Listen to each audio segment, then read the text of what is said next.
In our next section, we're going to discuss arithmetic operations on sequences. So for example, we will begin with two sequences, AN and BN, and perhaps we know something about the convergence of those two sequences. Let's see if we can deduce something about the convergence of a new sequence obtained by adding the corresponding terms of the two sequences, AN and BN.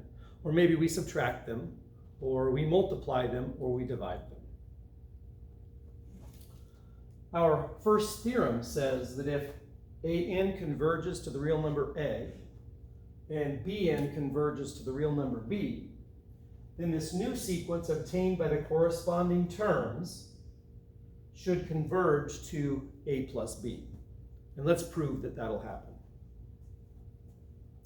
Well, as always, using the definition of what it means to be a convergent sequence, if we want to prove that a sequence converges, this is the limit, we want to start with an arbitrarily chosen epsilon greater than 0.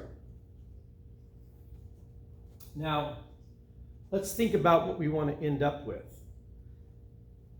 For this arbitrarily chosen epsilon, I need to find a capital N, an index, in the natural numbers, such that if n is greater than or equal to that capital N, we will get that the terms of the sequence, I'll put them in parentheses there, minus the limit of the sequence is less than epsilon. I'm going to erase this in a minute, but this is where we have to go. So our first job is to find the capital N that's going to make that work.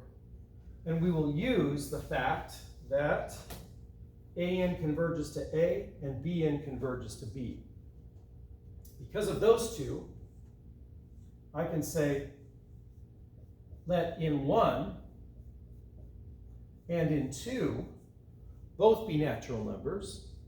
Let them be such that, well, for the first one, I'll have N1 corresponding to this sequence. If n is greater than or equal to N1, that implies that AN minus A is less than epsilon over 2. And we'll see why I'm using epsilon over 2 in just a couple of minutes.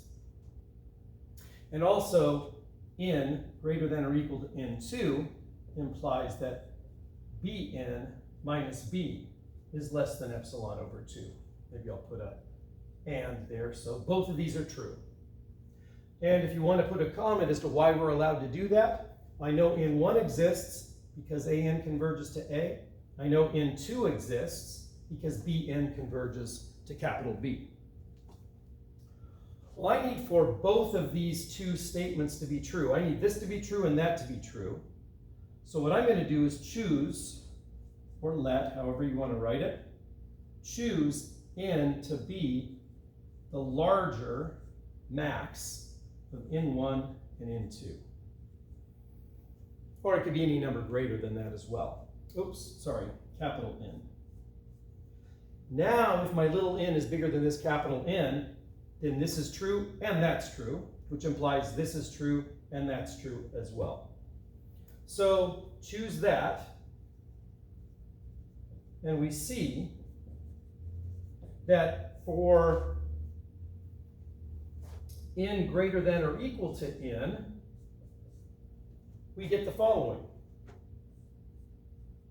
AN plus BN minus A plus B.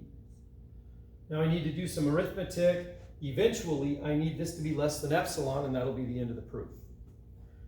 Well, I'm going to just do some rearranging here. Get AN minus A. And what else do we get? We get plus BN minus B. You see if I got my signs right. We got AN minus A, and this is really a negative B. So BN minus B. And we'll use the triangle inequality to break this into two absolute values. That means this plus this is less than the absolute value of AN minus A plus the absolute value of BN minus B. I'll just make a note that that's due to the triangle inequality.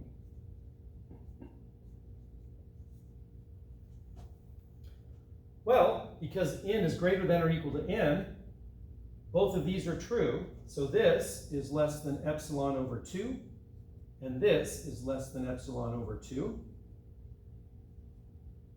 which is equal to epsilon. So we have exactly what we wanted. We have the terms of the sequence. Whenever little n is bigger than capital N, the nth term of the sequence minus its limit is less than, strictly less than epsilon. So to finish it off, I'll say, therefore,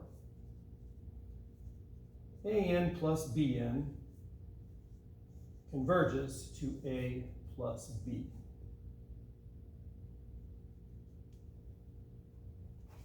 And that's the end of the proof.